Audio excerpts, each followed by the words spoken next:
ಇವತ್ತು ಅರ್ತಿಕಾಯಿ ಸಿಕ್ಕಿದೆ ನೋಡಿ. Hi friends, welcome back to the channel. ಇವತ್ತು ಸ್ಕೂಲಿಂದ ಬರಬೇಕಾದ್ರೆ ಒಬ್ಬರು ಕಲೀಗ್ ಅರ್ತಿಕಾಯನ್ನು ಕೊಟ್ಟರು. ನಮಗಂತೂ ಅರ್ತಿಕಾಯಿ ಅಂದರೆ ತುಂಬ ಇಷ್ಟ. ಇದನ್ನು ಉಪ್ಪಿಗೆ ಹಾಕಿಡ್ತೇವೆ, ಚಟ್ನಿ ಮಾಡ್ತಾರೆ, ಸುಕ್ಕ ಮಾಡ್ತಾರೆ, ತುಂಬ ರೆಸಿಪಿ ಉಂಟು ಇದರದ್ದು. ಸೊ ಇದನ್ನು ಹೇಗೆ ಉಪ್ಪಿಗೆ ಹಾಕಿಡೋದು ಅಂತ ನಾನಿವತ್ತು ನಿಮ್ಮ ಜೊತೆ ಶೇರ್ ಮಾಡಲಿಕ್ಕಿದ್ದೇನೆ.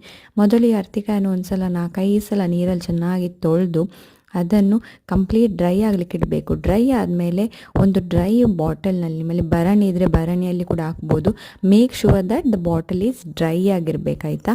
ಅದರಲ್ಲಿ ಒಂದು ಲೇಯರ್ ಅರ್ತಿಕಾಯಿ, ಅದರ ಮೇಲೆ ಉಪ್ಪು, ಮತ್ತು ಇನ್ನೊಂದು ಲೇಯರ್ ಅರ್ತಿಕಾಯಿ, ಅದರ ಮೇಲೆ ಉಪ್ಪನ್ನು ಹಾಕಿ ಅದರ ಮೇಲೆ ಸ್ವಲ್ಪ ಹುಳಿ ಅಂಶಕ್ಕಾಗಿ ನಾವು ಮೊದಲೇ ಉಪ್ಪಲ್ಲಿ ಶೇಖರಣೆ ಮಾಡಿರ್ತಕ್ಕಂಥ ಸ್ಟಾರ್ ಫ್ರೂಟ್ ಇತ್ತು, ಅದನ್ನು ನಾನಿಲ್ಲಿ ಹಾಕ್ಕೊಳ್ತಿದ್ದೇನೆ. ನಿಮ್ಮಲ್ಲಿ ಸ್ಟಾರ್ ಫ್ರೂಟ್ ಇಲ್ಲ ಅಂದರೆ ಮಾವಿನಕಾಯಿ, ಉಪ್ಪಿಗೆ ಹಾಕಿ ಇರ್ತಕ್ಕಂಥ ಮಾವಿನಕಾಯನ್ನು ಕೂಡ ನೀವು ಇಲ್ಲಿ ಹಾಕ್ಕೊಳ್ಬೋದು. ಅದರ ಮೇಲೆ ಸ್ವಲ್ಪ ನೀರು ಬಿಸಿ ಮಾಡಿ, ಬಿಸಿ ಆರಿದಂಥ ನೀರನ್ನು ಹಾಕ್ಕೊಳ್ಬೇಕು.